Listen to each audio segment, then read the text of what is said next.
Imagine you're getting together with a friend and you want to find some activities.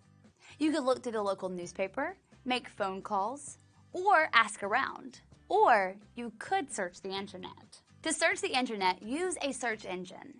There are several different search engines, but this activity will use Google Search. In order to search the internet for things to do in your area, you will type words into a search engine to find information, type a URL to go to a website, use multiple tabs and browser windows to view web pages, and record the ideas and information you find using Google Docs. When you type into a search engine, you find websites that contain the words or phrases you used. There are many different types of websites on the internet, including retail sites, where you look at and buy products, news sites that provide facts and opinions about current events, sites from government agencies, schools, and other institutions, business sites for a company or service, and blogs that are one person's or company's writings about a topic. Using a search engine will help you quickly find detailed information about activities to do in your area.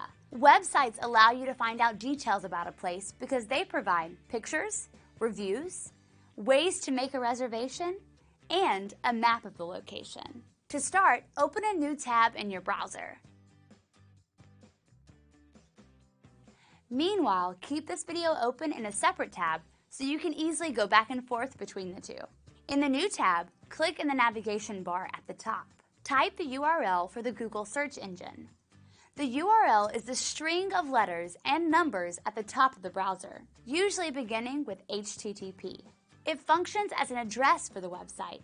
Now, it's your turn. Open a new tab in your browser. In the navigation bar, type www.google.com. Move on to the next video.